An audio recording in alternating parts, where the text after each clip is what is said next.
Yeah. Not that anyone cares. Tennessee.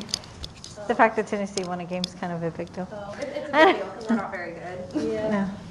But neither is South Carolina, so. No. Y'all, we're in week 7 of class. How do y'all feel about that? Scared. Scared? Why? Does that mean midterms are coming up? Or was the past week midterm? This class really doesn't have midterm. We just have the 4 exams. Okay. So, I mean, that's kind of where we're at. And I was looking, just thinking ahead. Y'all have already done all your homework assignments for this class. We've done those 5 assessments. We have 3 case studies left. 2 of them will be next week, just so you know. So that leaves 1 other case study, and then our exams. So as far as like graded stuff for this class, I mean, really the exams are going to be the big thing to focus on. And what y'all will notice in the class syllabus is that for the remainder of the exams, there's going to be less information in between. So I think we're only like 3 weeks out from your next exam. Maybe it's like 2.5 weeks, something like that, which should hopefully make y'all feel a little bit better as far as like the amount of material that you'll need to focus on for each of those. But this semester is happening pretty quickly, whether we want it to or not. Kind of crazy to think about. I did submit for this class midterm grades, which I think 6-week midterm grades are a little silly. But since we had your exam 1 grade and so much of the homework done, I went ahead and submitted those. So you can check those out. It's only based off of the stuff that we've done so far in class. All right? Anybody want to remind me, what did we talk about on Thursday? LMX theory. So we have started a new section of leadership theories. It's all about what we call the situational approach. And so we talked about how trait theory, behavior theory was very leader-centric. It talked about who the leader is, what the leader does. But now we're going to start looking at these situational theories that are more about how the leader acts. So a little bit different than what they do. How do they act? How do they respond to different contingencies or things that make the situations a little bit more complex? So for the first time this semester, we're going to start backing away from being so leader-focused to starting to include a little bit more of the follower as well as the context of what's going on around us. And so LMX theory was that theory the first one that we discussed on Thursday. And so someone remind me, what is LMX theory? First off, what does it stand for? Leader-member exchange. And what's the basic premise of it? How they interact. How they interact. So how a leader interacts with a follower and kind of that dyadic relationship. And so I may be a leader of 10 different people, but LMX theory says I have an individual relationship with each one of those followers, and it should be a 2-way street. It should be a reciprocal process. But depending on the quality of that relationship, what happens? In and out groups are created. And kind of the implication to leadership is that when you have people who feel like they're part of your in-group, they're going to be dedicated. They're going to take on responsibility. So it's not that they're necessarily, if you give them a bunch of stuff, they'll do it. They will. But they're actually going to be seeking that additional responsibility. They're going to have higher satisfaction at work. If people feel like they're part of the out group, what are their behaviors likely to look like?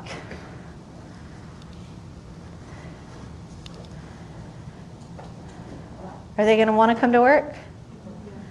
No. Are they going to be satisfied? No. Are they going to be motivated? No. So there's definitely some repercussions, and a big part of why we should really pay attention to these dyadic relationships, LMX. And so we started there because what we're going to see throughout a lot of these situational theories is that relationship matters a lot into the effectiveness of a leader. Today, This is going to be a little confusing, so I want to make sure to clarify this for y'all. All of these theories that we're talking about right now are part of what we call the situational approach or situational theories. The theory we're talking about today, we call it a theory. I really think we should call it a model. And the reason for that is that even though it's been created, we don't have a ton of research that actually can prove that this phenomenon exists. But it's kind of intuitive. And I think y'all are going to be like, oh, I've probably learned this somewhere. I just didn't realize this is what it was. It's used a lot in leadership development, and there's some pros and cons to that. But it's called the situational leadership theory. Okay, so we have situational approach, which is a bunch of different theories. This one in particular is called situational leadership theory or model. Okay, you can use kind of theory and model interchangeably. So again, here there's some things that you've seen before. So it's going to mention leadership styles. When we talk about leadership styles, what are we basing that off of?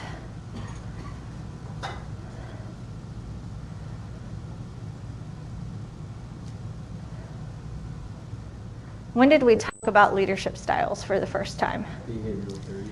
Behavioral theory. So when we say it encompasses leadership styles, we're going to be talking some about behavior, task and relationship orientation. But there's something new here, developmental levels. Okay, this is going to be one of the first theories that looks specifically at trying to describe followers now. So that's where we're adding something to the picture. Okay. So we're looking at leadership in situations, so it says. And so I want y'all to hang on to that thought of, does situational leadership theory really look at leaders in different situations, or does it just look at leaders with different followers? But ultimately what it emphasizes is this idea of adapting styles.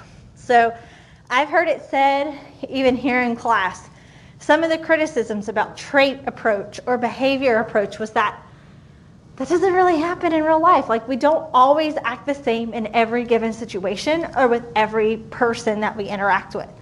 And so this is a theory that says, yeah, those interactions look different.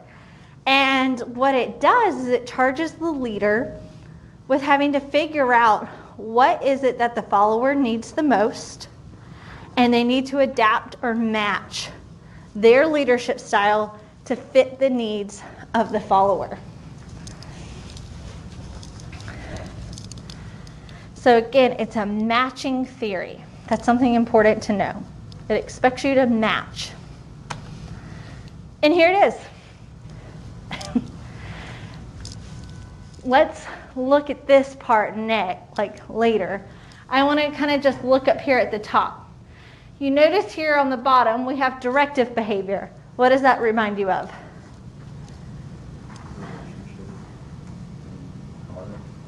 Task. Yep, task and relationship.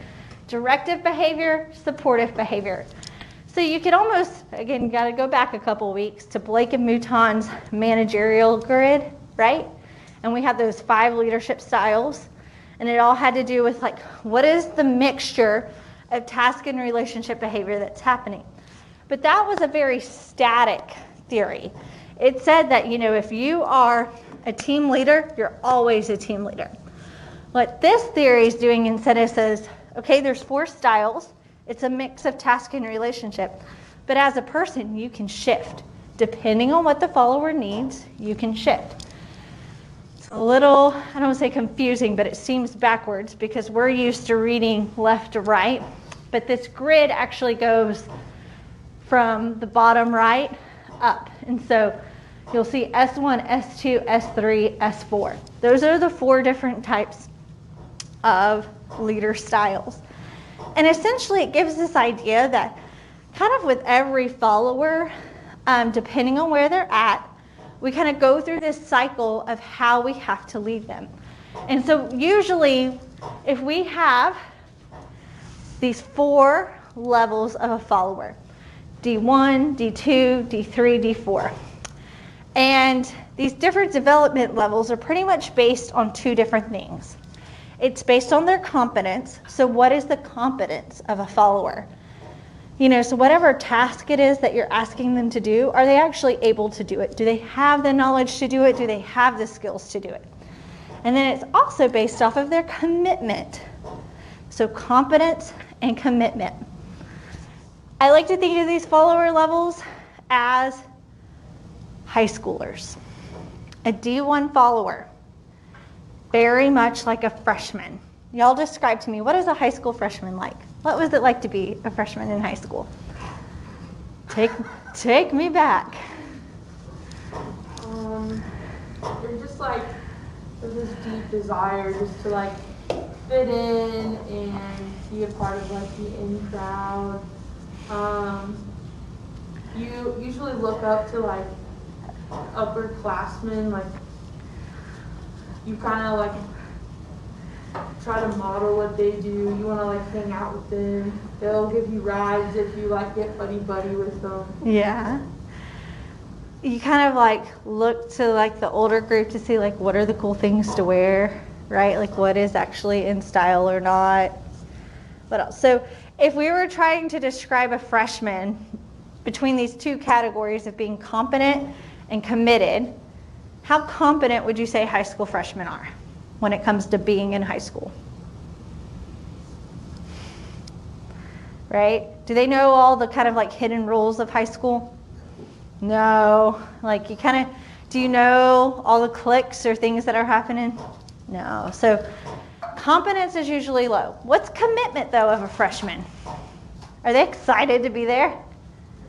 Yeah, right? Like they are finally out of middle school. They feel a little bit grown. They get a little bit sassy with parents, right?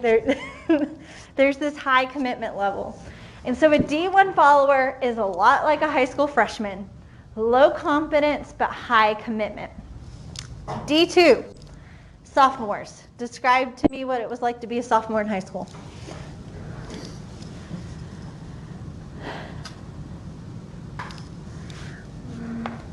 Small step in the food chain, I guess.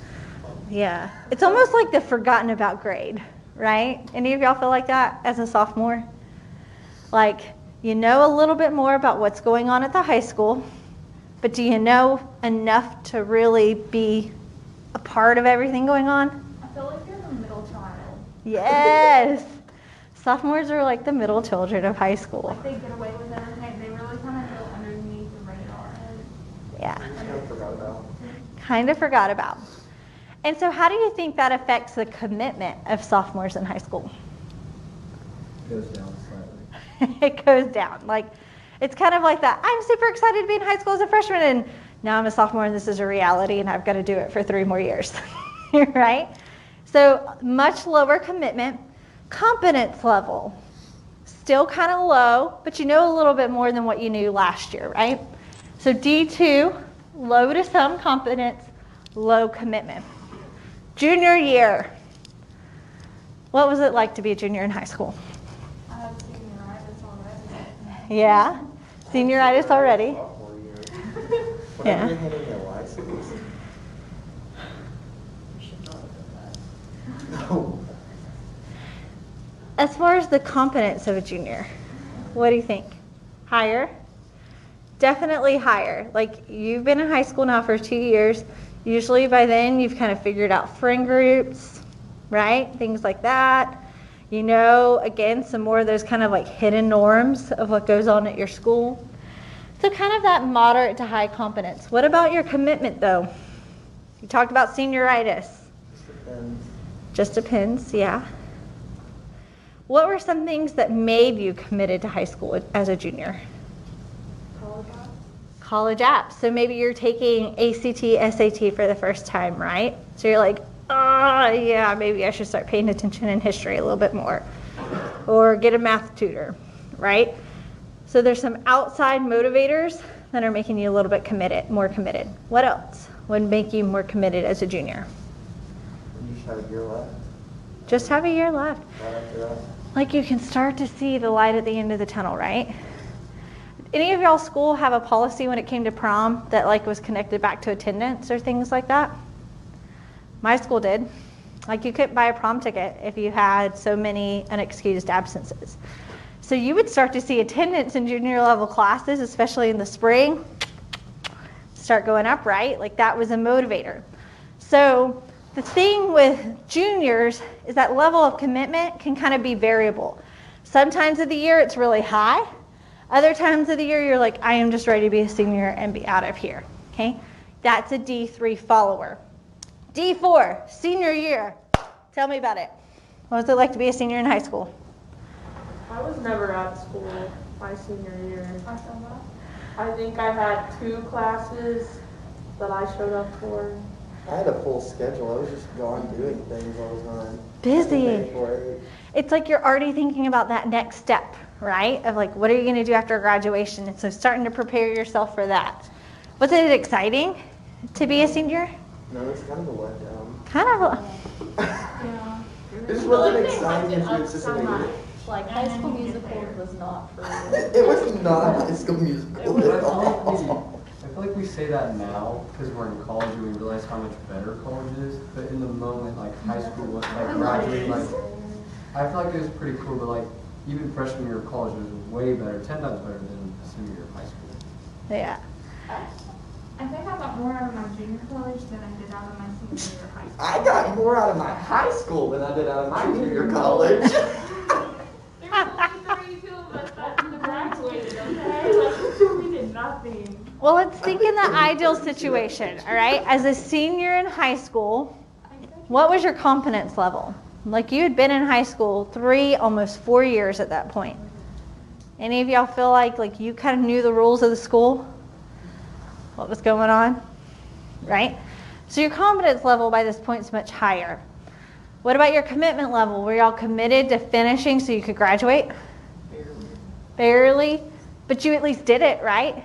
Like, didn't quit, went through. That's a D4 follower. Okay, so you can see these different levels. That the follower, if we just look at their commitment and their competence, we can figure out what level there is. And what the situational leadership model does is it gives us kind of this prescriptive way. So we're now going to prescribe what a leader should do. So as a leader, if I come up and I am working with someone and I start to notice that they have a low commitment level, but they seem pretty competent, I can figure out what style of leadership to provide that person. This model says that depending on that commitment and competence should tell me how much task and relationship I should be with them. So it kind of makes sense. A D1 follower gets matched with an S1 leader.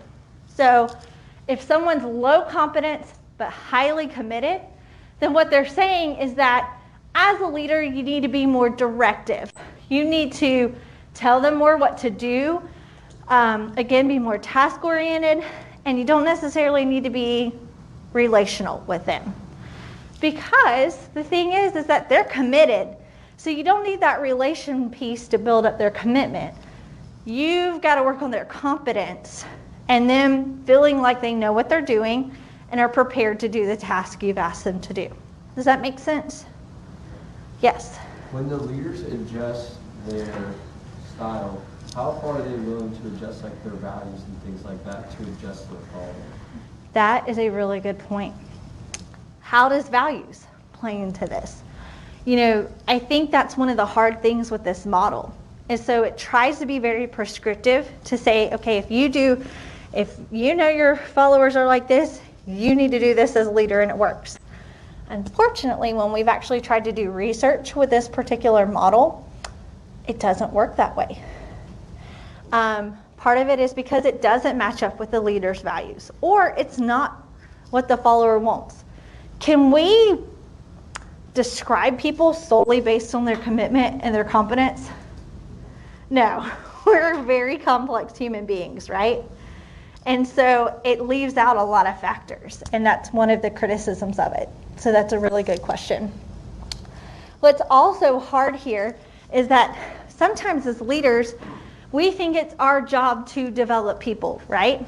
And so we'll say, well, we're going to start out as a directing leader, and then After a couple weeks, we're going to move into coaching, and then we're going to move into supporting, and then we're going to move into delegating. But what this model says is it should really be at where the follower is. And we don't always do that as leaders, right? We kind of have our own time frame and our own agenda we're working on. And so sometimes we may actually, according to this model, be applying the wrong thing. So again, you could kind of draw this model out. And what you could do, so you kind of remember who goes where. Well, this one doesn't have it. You could draw arrows. So you could say D1 goes to S1, and S1 is directing. D2 to S2, D3 to S3, D4 to S4. Here's my question for you with this model, though, is that do you think it's feasible for leaders to apply situational leadership, this model up here, to every person individually? Is that realistically something that's feasible? What do y'all think? Depends on the situation. Okay, how so? I think, for example, when you're a teacher and you have a grad assistant, it's just you and that individual. You can base it off whatever timeline you want. But when you're in a business working for, I mean, let's say like Chick-fil-A, I have a friend that works there. She's one of the high managers. She can't individually work with every single person doing the shift because they're so busy Monday through Saturday. Absolutely. You know, in the education realm, we talk a lot about individualized teaching and learning. This class, in a normal semester, can have 40 to 45 students in it. Do you think I can teach in a way, if I view myself teacher as leader, to where I'm teaching in a way individualized for each of the 45 students to follow along this path? What are some reasons I may not be able to? Because everybody has a different learning style. So Yeah. if you take off, like, you really can't pinpoint everybody's learning style. Yeah. I can maybe switch it up from class to class, the type of style I use, right? But in a single class, 1 hour long, to try to like meet the needs of every single person is really hard, right? We have a syllabus to follow, right? In an ideal world, I would love to be able to know where each and every one of y'all are at when it comes to truly understanding this material, and to not move forward until I know everybody's grasped it. But that's going to happen for everybody at different points throughout the semester. And according to the university structure, we have to be done with class the first week of December, right? I don't really get that luxury to kind of work at your pace with this class. And so we've got to follow this syllabus. So there's other things that affect this. And so that's another kind of criticism of the situational leadership model, is that how it actually ends up getting employed or used most of the time is it's kind of we're going to treat everybody the same. So it's not really that relational. It's not like LMX that's looking at that one-on-one relationship. Just because in reality, we aren't in a lot of situations where we can do that. What's a situation where that may work using a model like this? If we know it doesn't work in group settings, when might it work? Huh? One-on-one. One-on-one. Any of y'all have a mentor? Yeah. So when I was doing academic advising at Auburn, I would think a lot about situational leadership model and trying to figure out kind of where my advisees, since I was meeting with them one-on-one, where they were at, how could I help them develop their commitment, develop their confidence, and kind of do it at their pace. It was easy to do that. But if I was doing group advising, like the College of Business at Auburn would do group advising with 30, 40 students at a time. Could y'all imagine that? Anybody ever had experience with group advising? We don't do it in Ferguson, but some other colleges do. You go to a meeting time and it's like sitting in a class and you kind of get told what to do.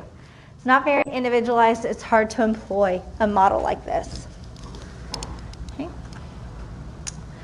So again, two big dimensions, similar to what we saw with the leadership grid or the managerial grid. This idea of a directive or task-oriented dimension and a supportive or relationship-oriented dimension. Okay? We want to look at follower development levels, competence, and commitment. And that's going to tell us how directive we should be and how supportive we should be. Leaders have the responsibility. So it's their job in this model to match the style of leadership to the follower needs. So it's almost this like expectation that followers don't really know what's going on. Now I asked y'all at the beginning to think about this. It's called the situational leadership model. Do y'all feel like it is really considering the situation or not?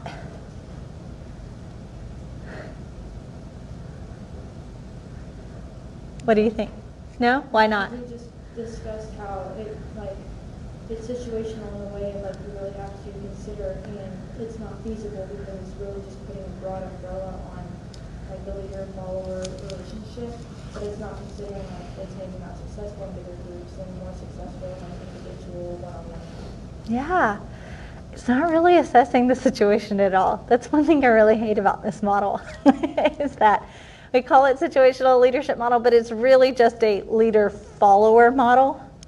So that's kind of something to remember too, because I think it can get confusing a little bit there.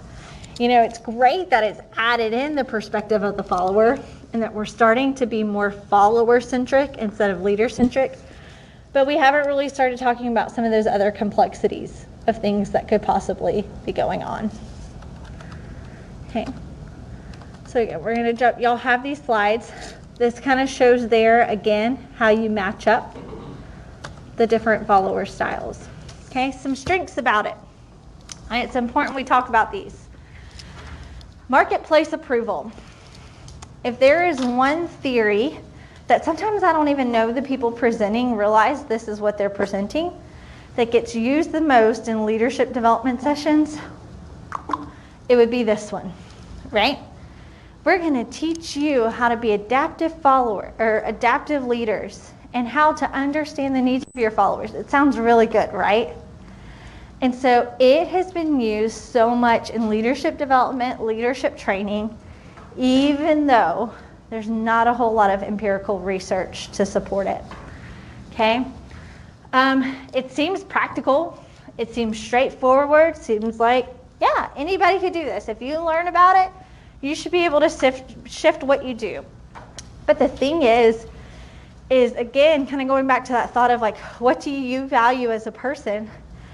If you're a leader that you're told in this situation you need to be highly task-oriented, how easy is it going to be for you to do that if you're actually a really high relationship person? Just think about yourself. Like, are you going to be, is it just a light switch you can turn on and off? No, it's hard. It's hard. So it seems practical, but it's hard to actually put into practice. The other piece, or one of the strengths about it, is people do like the prescriptive value. They do like this idea that we can tell leaders, here's what you should do, here's what you shouldn't do in any situation. It's kind of one of those things we've been looking for in leadership theory up to this point, right? We've done a lot of describing. We're trying to predict what makes an effective leader, but now we get to this place where we're like, that's just not enough. We want to be able to tell people exactly what to do. We want to prescribe a remedy to bad leadership situations. And this was kind of the first step towards trying to get there. So we can at least give it some value there. Okay? So it attempts to be prescriptive. It's flexible. It likes this idea that we can change, because again, we know that we're not always the same in all situations or with all the same people. And so we do like that flexibility, and we like this idea of differential treatment. Okay? But again, some of that stuff's hard to implement. The criticisms, I've mentioned most of these, but there's the lack of empirical foundation. So saying that anytime we try to, and it's not just research, but to test, is this what really happens in the real world? Our studies usually fall kind of short on it. And so one of the assumptions of situational leadership model is that, if you're a leader that's trying to use this prescription and you say, yes, I determined that the follower was highly committed and they were highly competent, so I used this leadership style, then you would assume that the employee or the follower would then say, yeah, I saw them as an effective leader. But that doesn't always happen. Why do you think that mismatch happens? Even though the leader's done everything the model says they should do, why might that follower still think they're an ineffective leader?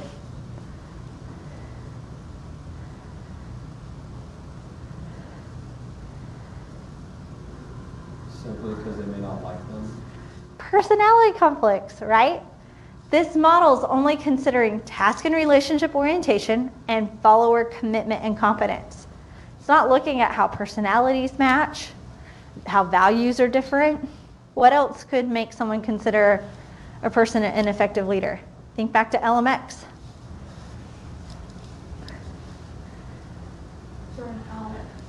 If the follower feels like they're part of the out group. So I could be trying as a leader to match up with Brianne's follower level, but if she feels like she's a part of my out group, and it doesn't matter if I prescribe to this model or not, she's not going to think I'm effective. Again, what we're going to see is kind of this idea of one-on-one relationships. It's going to play a part in either the validity or the falsehood of maybe some of these ideas about leadership. So we need to determine how commitment and competence are conceptualized. Here's what I mean by that. You know how in motivation we talked about the fact that we usually start out with this premise that people either have motivation or they don't? What was the fallacy in that? Can people not have motivation? What do they just have? Different reasons for why they do the things they do, right? Nobody lacks motivation. We just do things for different reasons. Same thing can happen with commitment. Because I highly value something and am very committed to it, I oftentimes impose that expectation on other people, right? Because I'm highly committed to education, I expect that all my students should be. Is that a reality? No. So as a leader, here's one of the issues. I may say Allison's not committed to whatever it is, coming to class. I don't know. But that's based off of what I consider commitment to class to be. It's not how Allison describes commitment to class, right? I don't know if she's watching the videos at home or not. I don't know if she's still doing work and like studying and making really good notes. Like all the other things that I might use outside of just attendance in class to show commitment, those aren't visible to me. Can students come to class every day and not be committed to class? How so?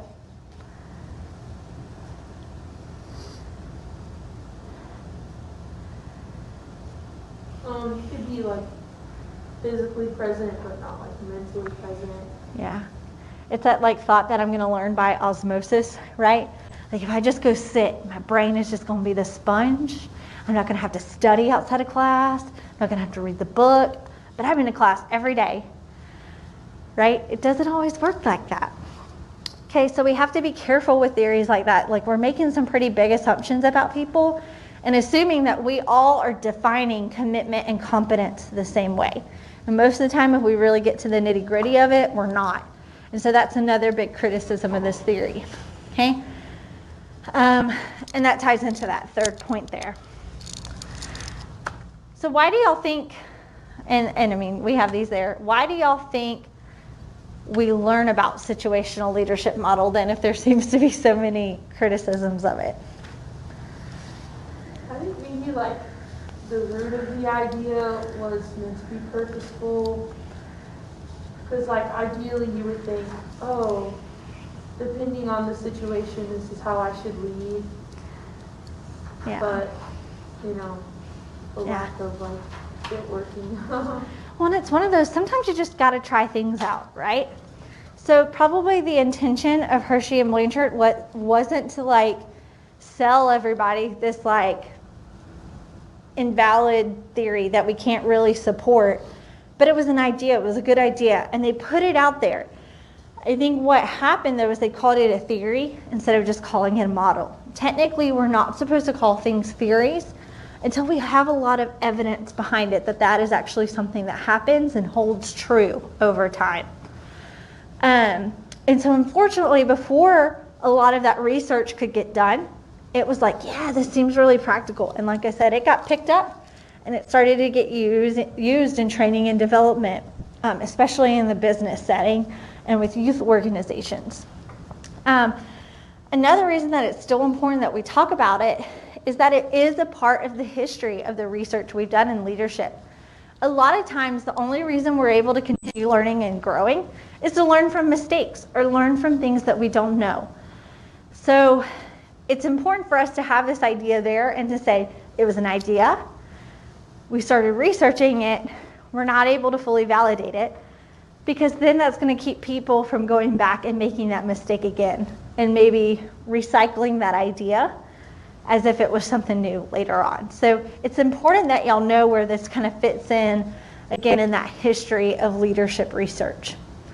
So what I'd like for us to do the rest of the time is we are going to do a not for graded case study. This is more of a supplement activity for us in class today to really kind of understand more about how this matching piece works in the situational leadership model. Erin's going to pass out to y'all a sheet, and it has 4 different scenarios on it.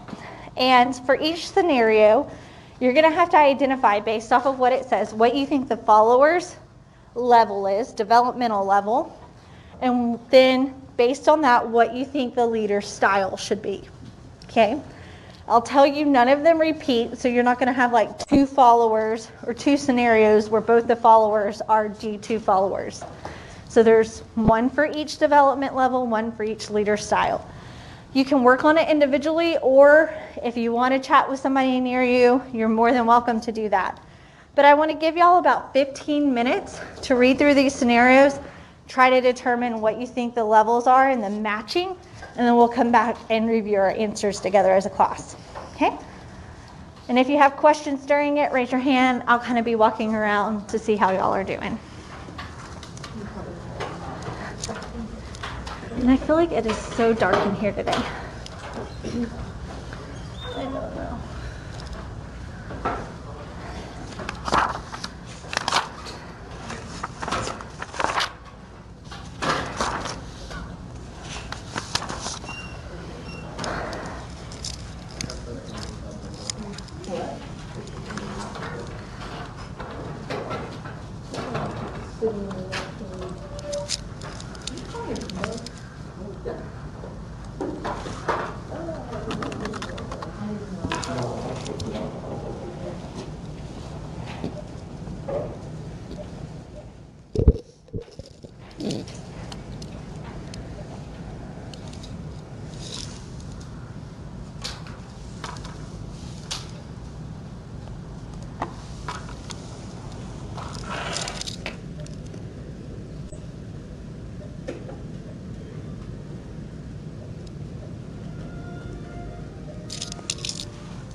I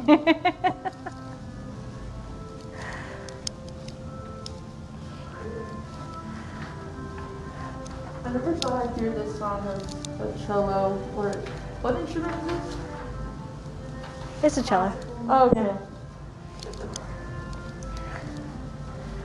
This is the perfect studying music when I was in school for me, or at least like last year of my PhD, because it was like enough that if I wanted to hum along, I could, but I wasn't focused on the music, and it kind of chilled me out. Well, last week when we took our exam, I was like singing along in my head, and I started writing the lyrics while I was mid-answer, and I was like, dang it, that's not right. I can't listen to stuff where I know it. I have to look when I listen to like a bunch of song music as I study because it's like very chill. See, I can't do this kind because I know the songs and I I need to sing, so I'll do true classical. True classical.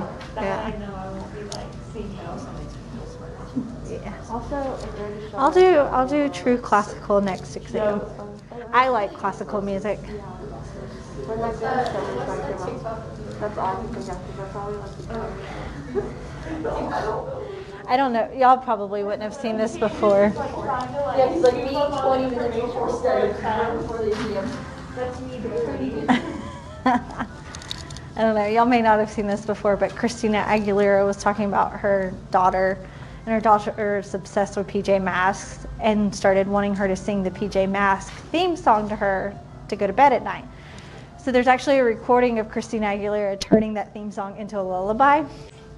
And I feel like that's what I've done with Leonard Skinner's Sweet Home Alabama. The past 3 nights, that is what my son has asked me to sing to him to go to bed. Yeah. Yeah. And I did. I've made the whole song a lullaby now. Here we go. I do not know what that says about my parenting. I don't know. Hey, my family in Alabama would be proud. Dropping the kids off in a minivan as we're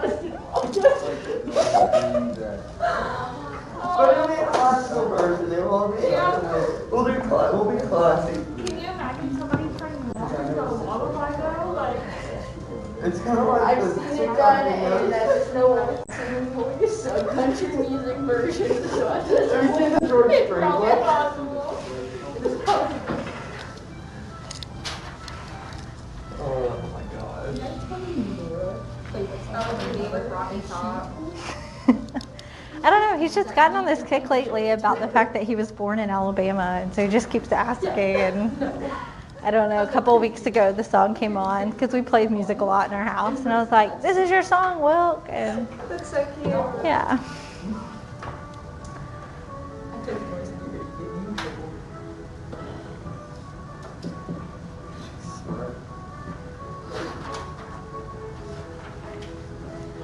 He can't say home though. He says home, home.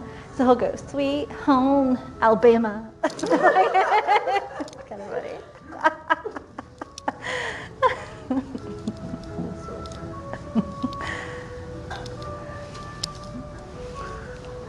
Yeah, you've been excited when I have kids. Rocky Top will be excited about it. It's going to happen.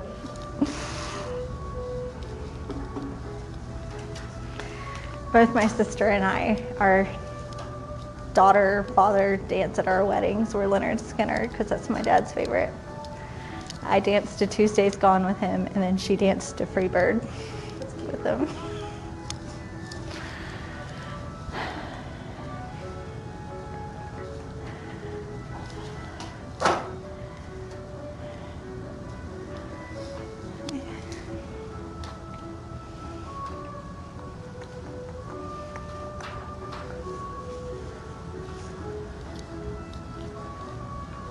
The other fun thing to listen to, if you have like Sirius Radio, just listen to the Kids Watch channel for a whole day.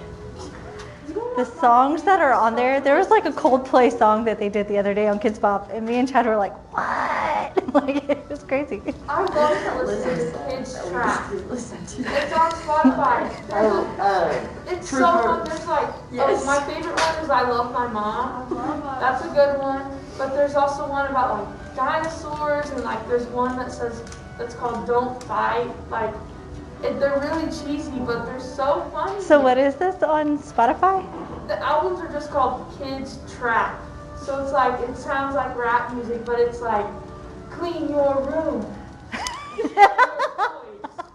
It's really funny. I will have to look it up. Oh yeah. We used to listen to the Kids Bop version of Truth Hurts. Yeah, that's a good one. That's a good It one. was just like, I don't even know why. It was talking about being friends and stuff. Yeah. Yeah.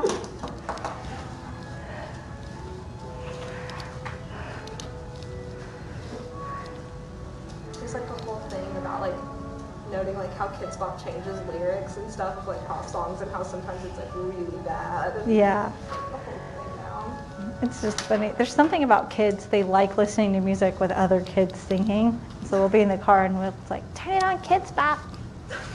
Whatever. But then too, if we listen to regular radio and a commercial comes on, he says, turn off the news.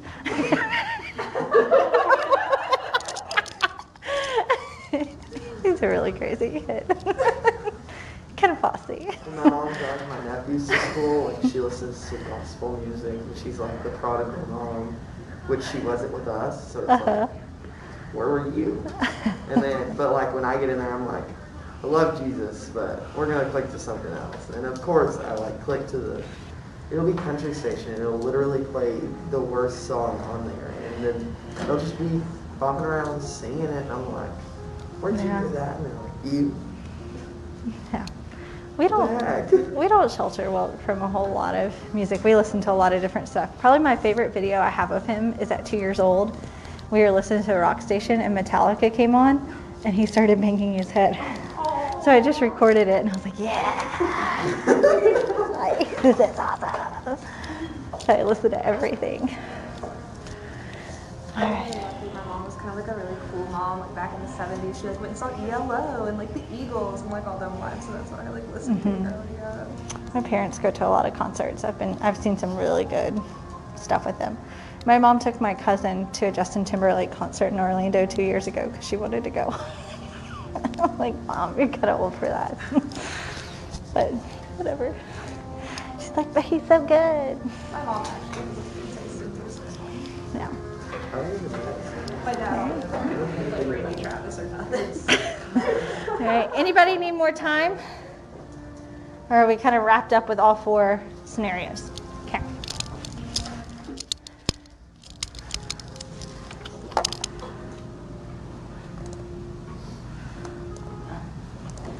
All right. So situation 1, I'll read out loud for us. Because of budget restrictions imposed on your department, it's necessary to consolidate. You're thinking of asking a highly capable and experienced member of your department to take charge of the consolidation. Person has worked in all areas of your department and has the trust and respect of most of the staff. She's very willing to help with the consolidation. What did y'all say the development level was for this follower? D4. What makes it D4? Because it says that she can, she has like worked all the areas of her department and like her employer trusts and respects her, and then she's like also willing to step up and help. So she has like a high competence level and she's committed to what she's doing. High competence, high commitment. So D4. So based on situational leadership, D4 means what should be the matching leader style? S4. S4 means low direction, low support. So when you think about that, what answer did you circle as the action the leader should take? How many said A? Okay, a few people. B, C, okay, or D?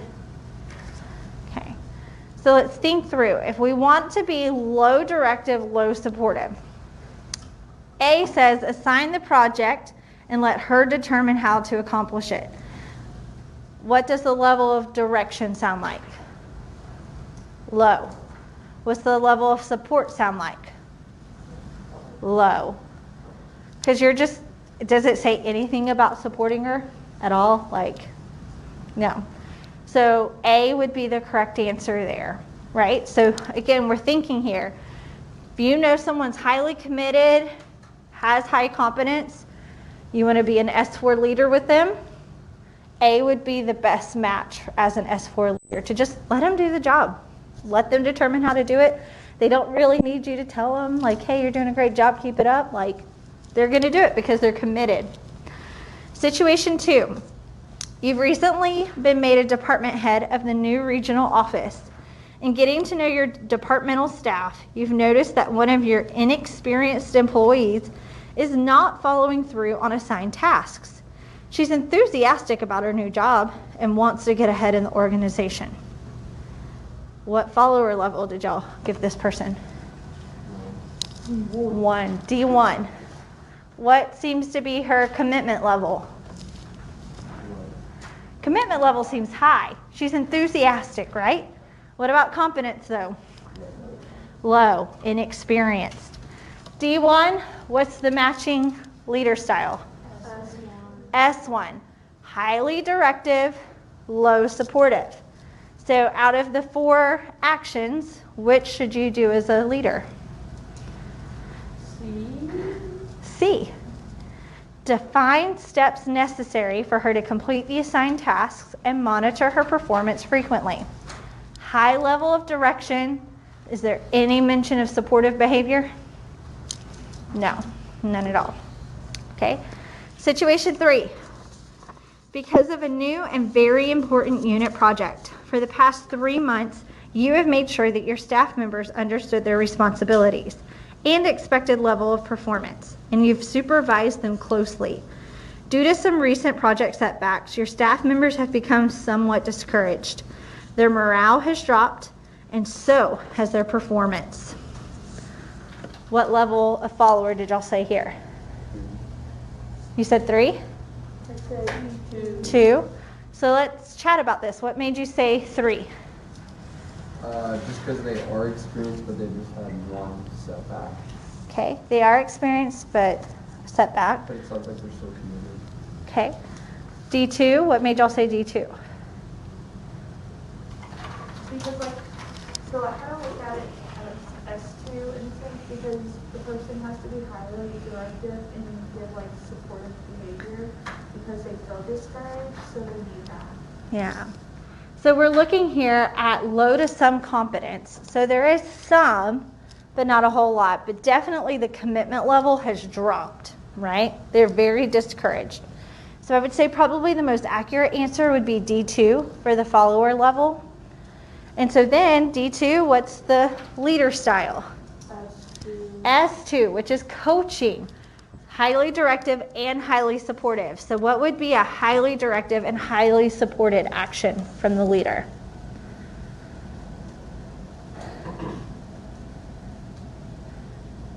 Well, let's look at A. Go ahead, Allison. I was thinking maybe C, because like you're still kind of like, it says they're defining group activities, so you're still like leading them in that way, but it says that you're involving the group members more in like decision making. So it's like you're still leading them in a way of like, this is how you do it, but I'm giving you the freedom to also make decisions. And that's very relational. So yeah, C would be the best. If we look at A is just directive, right? So that's not going to work for D2. B says to give group members more time, but occasionally check their progress. That's highly supportive and very low directive, so that doesn't match up. Then we have D, participate in the group members' problem-solving activities and encourage and support their efforts to overcome the project setbacks. Doesn't really have that high task or high direction that we're looking for either. Okay, last situation. As a director of the sales department, you have asked a member of your staff to take charge of a new sales campaign. You have worked with this person on other campaigns, and you know he has the job knowledge and experience to be successful at new assignments. However, he seems a little unsure about his ability to do the job. What'd y'all say for this follower? D3. So what's the commitment level of a D3 follower? Say it louder. Ah. So we, no, commitment level. Kind of, yeah, it varies. And what's the competence? More competence, right? So what's the matching leader style with a D3 follower? S3, which is supporting. So highly supportive, low directive. What did you say was the best action here? High supportive, low directive. Maybe, C. So yeah, listens to his. It sounds like he needs a hug and a cup of coffee and I think that would be good. So do these scenarios kind of help you understand a little bit more how the matching process works? Awesome. So that's about situational leadership. We're done a little bit early today. Make sure before on Thursday that you read about path goal theory. So this is another situational approach to leadership, but hopefully we're going to see more than just the follower incorporated in it. And you're going to get to go back to some of your motivation theory with that one. And so you'll see why we had to learn about motivation first before we could ever talk about path goal theory and some of these other situational contexts. Are there any questions for me? All right. If not, I'll see y'all Thursday.